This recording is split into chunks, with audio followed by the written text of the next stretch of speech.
In this episode of the Weatherwise podcast, there's no intro, no frills. I'm your host, Ed Oswald, and I want to communicate the seriousness of what's going on right now. So let's discuss NOAA. As we speak, Elon Musk and the Department of Government Efficiency, better known as DOGE, have set their sights on NOAA. The results have been devastating. Ahead of the severe weather season, 11 of 38 National Weather Service offices are now critically understaffed in Tornado Alley.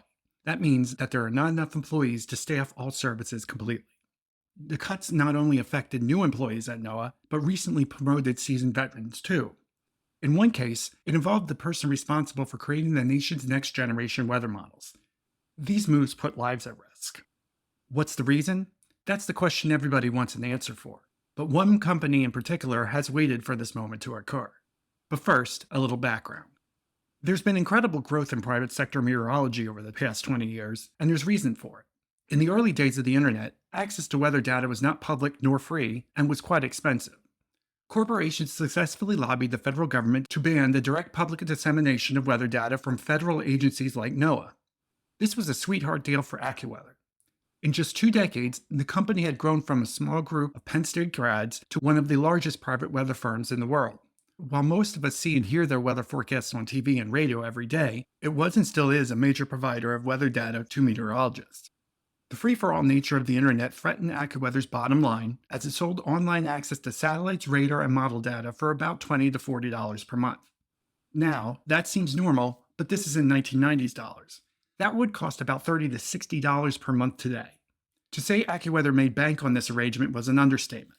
They had up-to-the-minute data when others were hours behind and useless in quick-moving events.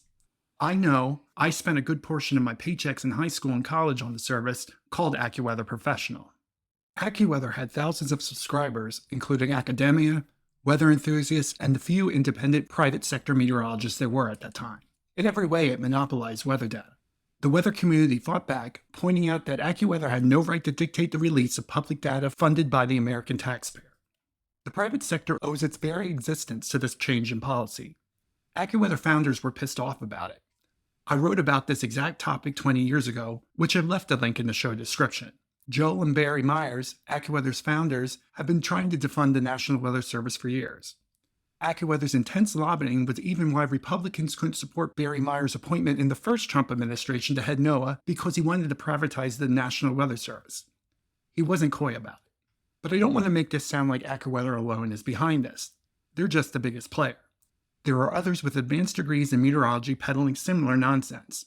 One of these individuals, Dr. Cliff Mass, even has a popular podcast which you may be subscribed to right now. I mentioned Dr. Mass in particular as he made a comment in a blog post of his in late February, quoting him.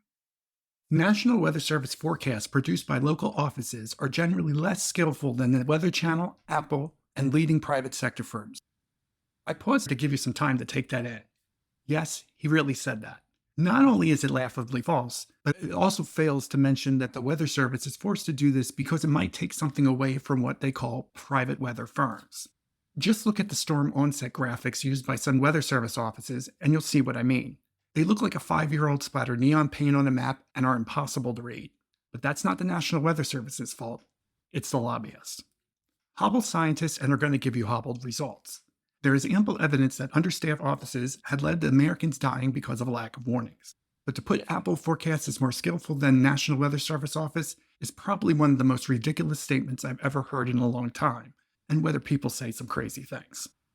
Folks, this isn't to criticize anyone personally.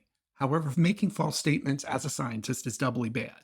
I can only imagine a world where our ghost satellites are sold off to the highest bidder, which will obviously be AccuWeather, and these folks have nothing they can do about it other than to hope for a change of policy in 2026 with a new Congress.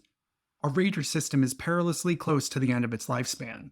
Are we to expect private industry to be so generous in providing free next-generation radar? Of course not. This seems to be a coordinated effort by individuals and companies with long-standing animosity towards public services, and these sudden cuts are meant to manufacture a crisis. Our weather models don't suck because they're inaccurate. They're as underfunded as the rest of environmental science. And folks like the Myers, Dr. Mass, and many others are using distraction tactics around climate change to cripple the National Weather Service on purpose for financial gain. We try to steer clear of politics here, but we lived in a world where weather data wasn't free. One company in particular benefited. This just won't hurt the National Weather Service and NOAA, but the hundreds of private sector weather companies that have been able to flourish as a result of free weather data. So, what can you do? Get involved.